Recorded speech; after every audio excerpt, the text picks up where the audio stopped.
আতিউল্লাহ ওয়া আতিউর রাসূল ওয়া উলিল আমরি মিনকুম।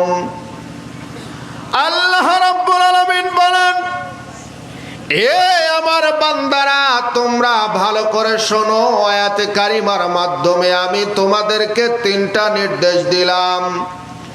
আতিউল্লাহ, আল্লাহর আনুগত্য করবে, ওয়া আতিউর রাসূল, এবং আমার রাসূলের আনুগত্য করবে, ওয়া উলিল আমরি মিনকুম, এবং তোমাদের আমির যারা, তোমাদের মধ্যে যারা আমির, তোমাদের আমিরকে অনুসরণ করবে, তাদের আদেশ নির্দেশগুলি মেনে চলবে। একবার চিল্লা বলুন সুবহানাল্লাহ। আমির শব্দের অর্থ, শাব্দিক অর্থ হলো নেতা। আমির মানে কি? আমির শব্দের শাব্দিক অর্থ হলো নেতা।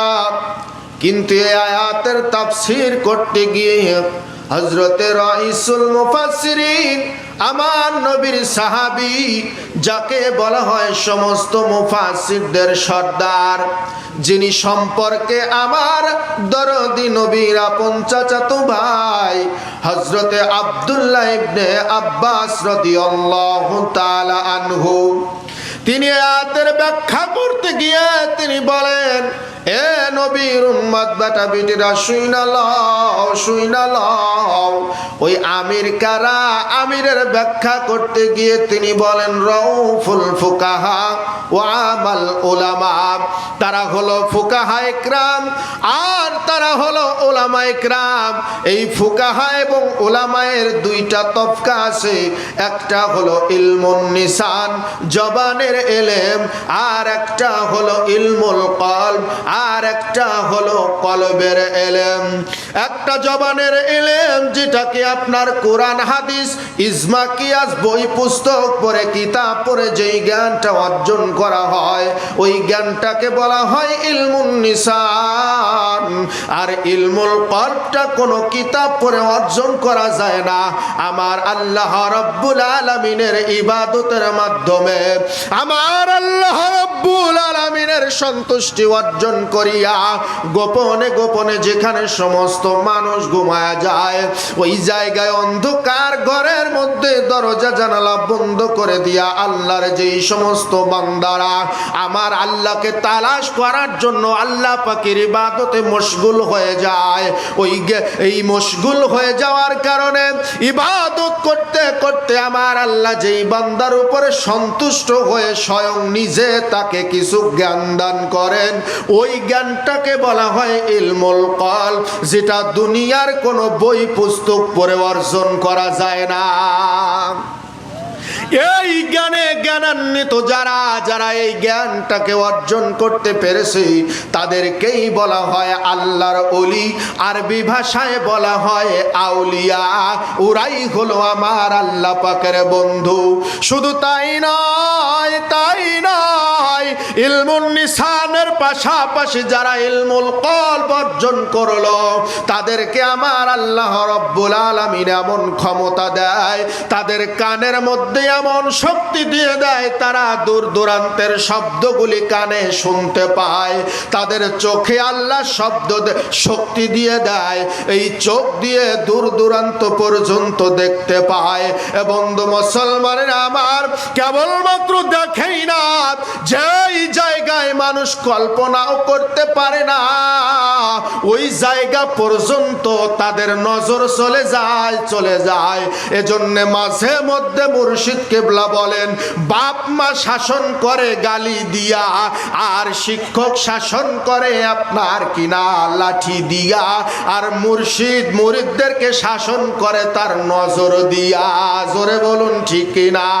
হযরতে ওমর ইবনুল খাত্তাব রাদিয়াল্লাহু তাআলা আনহু মসজিদে নববীতে খুতবা দিতেছেন।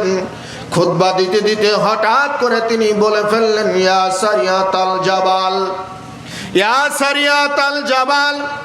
চিৎকার মেরে আল্লাহর নবীর সাহাবী ওমর রাদিয়াল্লাহু তাআলা আনহু যখন কথাটি বলে দিলেন, ঠিক এমন সময় সাহাবী রাদিয়াল্লাহু তাআলা আনহুগণ খুতবা শেষে জিজ্ঞাসা করলেন, আমিরুল মুমিনিন খলিফাতুল মুসলিমিন, আপনি খুতবা দিতে দিতে ইয়া সারিয়াতাল জাবাল এই বাড়তি কথাটা আপনি কেন বললেন?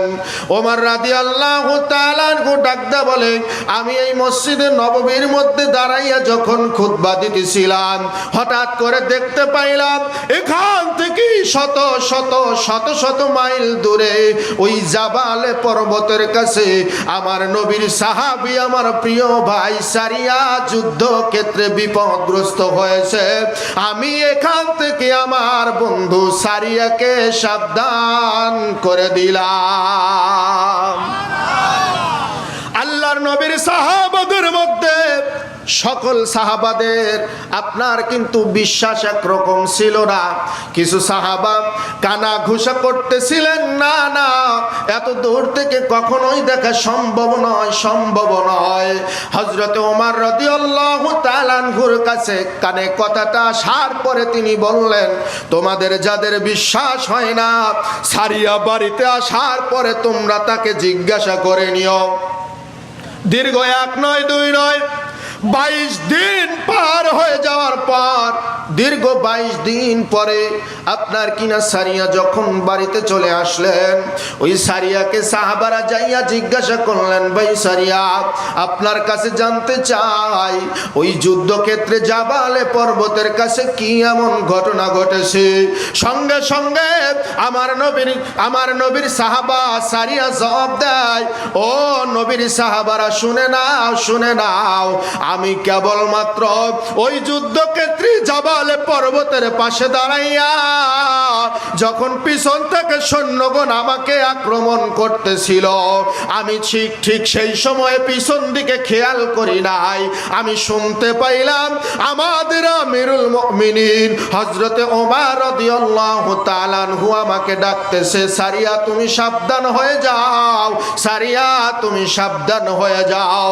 ওই যে আল্লাহ পাকের কাছে আমি আমার জীবন বন্দি, ওই আল্লাহ রব্বুল আলামিনের জাত পাকের কসম করে বলছি, আমি সারিয়া শুধু কেবলমাত্র আমি ওমরের আওয়াজই শুনতে পাই নাই, ওই জাবালে পর্বতের পাশ থেকে আমি হযরতে ওমরকে দেখতে পর্যন্ত পেয়েছিলাম।